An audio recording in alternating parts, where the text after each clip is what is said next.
Here we are in Spain at this awesome little track here. What's the name of it again? It's Park, I'll get it right, Park Motor Valgordina. I more commonly know it as San Celone, but I think the actual circuit's called something similar to that. And we're here about an hour northwest of Barcelona. We flew in yesterday. Northeast, I think. Northeast, sorry.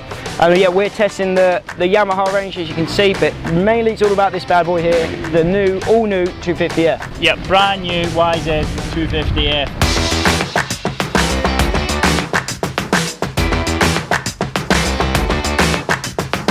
This year, much like 450 last year's, got a full overhaul, Roundup. So the little brother's got the same facelift that the big brother had last year. Exactly. So what they're saying now is that they've changed the engine completely. It's a bit more straight up and down, you know, which helps with various things. But quite simply put, it's got more horsepower than ever before, and it is the strongest production 250F engine they've ever put out. I know the first thing you notice when you press, obviously a new feature is the electric start. The first thing when you press it, sounds different. Yeah, sounds cool.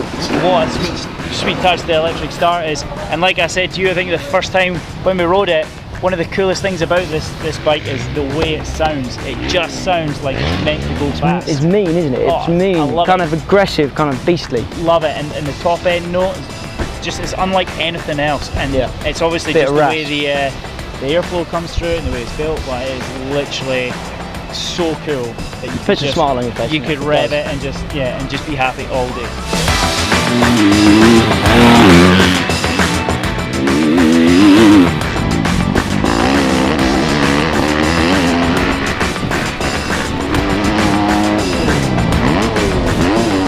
You're a 250F rider, that was your profession for many years. How do you think it compares power-wise out there? Yeah, so 250s are my jam completely. This is exactly what I'm all about. So I've had a lot of fun today. Like, I mean, serious amount of fun. The track's great, the bike's better. In general, just to summarise it, you know, because we'll be doing a piece in our, I'll be doing it in DBR magazine. I'll be in TMX. So just to summarise it, the engine's strong. You've got 2 maps that you can change at a flick of a thumb. Yeah, while riding. Yeah, while riding. Yeah, it doesn't matter. And it's very easy to do. You can literally press the button and it'll change. You can have a smooth map that comes as standard. Riding that, it was good. The track's dried out a little bit now. You're breaking a little bit of traction on the exit of turns and up jump faces, and it probably handles them a little bit better. But then you've got the aggressive map.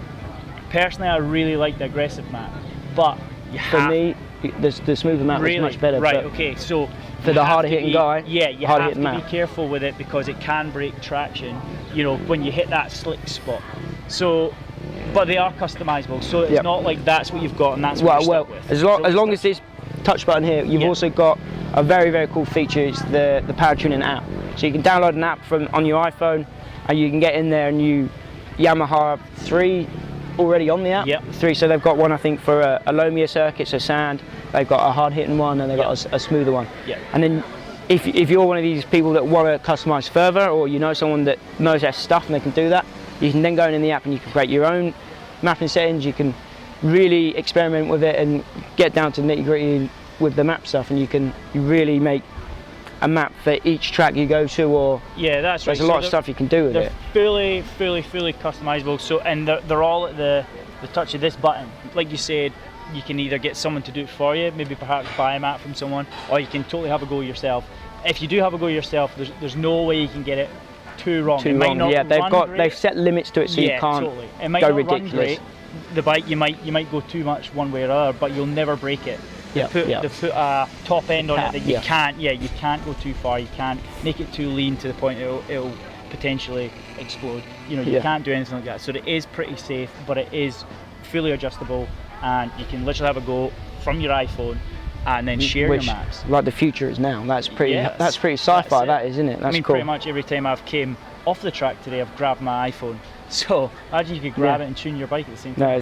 That's cool. My favourite thing about the Yamahas always has been the handling and just how well they respond on track to your input, and how at one you feel with them. I've always felt like Yamaha, and this bike is no different. Yeah, beautiful. You know, they've even made it a little bit more comfortable for the rider. So they've narrowed it up here, so it's I think it's 9 or 10 mil each side, so it's 20 mil in total narrower at the front. The back end dropped down about the same, so it's kind of got a nice flat position there. You can see obviously it ramps up here at the tank, but from there it gives a nice feeling in the corners, doesn't it? It's flat. Very I don't know, it just gives a bit of confidence in the, especially in the berms and the deeper ruts. I feel a lot more in it. Yeah, rather than on it. It is literally lovely to ride. You know, you could stand here all day and we could talk all the way through it, but just to summarise it, it is lovely. Flatter here, narrower here. The big frame gives you a lot of contact area to squeeze into your legs. Great bike to sit on. Like I say, it is a new frame and they worked a lot on that, so that's cool. Let's talk about suspension very quickly. How did you feel out there with the KYB standard stuff? So I made a couple of adjustments. I've been to this track many times before, doing training rides and stuff pre-season, so I'm very familiar with it. So when I got here today, I was able to rip on fairly early doors and found that I could push on probably more here than any other test we've done. So I've had to stiffen up the forks a little bit. I think perhaps maybe just because I'm attacking the track quite hard. So the forks have just been revised for this year. I think they are maybe a little bit stiffer, I honestly can't remember. But the shock's completely new. They've changed it, it's a brand new shock. It's a little bit lighter with some great settings in it. Overall for me, I've had a great day. I've had a smile on my face. Pretty much every lap I've turned out there, it's been awesome. And personally, if I was going to buy a 250F, it might be a blue one. Ooh. That's a bold statement, but that's how much fun I had out there today. That's quite a statement. And you know what? I wouldn't be... You wouldn't fight me for saying that? Nah, I mean, yeah, it's pretty safe saying that. You know, I think I'm not too far away for that myself, you know. It's a lovely bike. I've had like you say, I've had so much fun today. I think I've rode every session, potentially put in every lap. Every lap of every session. Yeah. I've been watching you in this heat going, bloody hell, he's loving it out there. Totally. It's just so much fun. Oh yeah!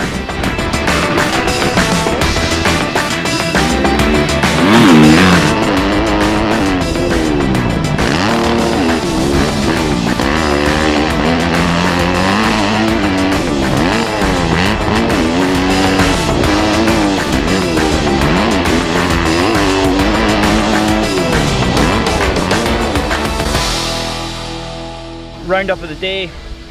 Brand new 250F, electric start, totally customizable mapping with the app you get with your iPhone. Yep, new chassis.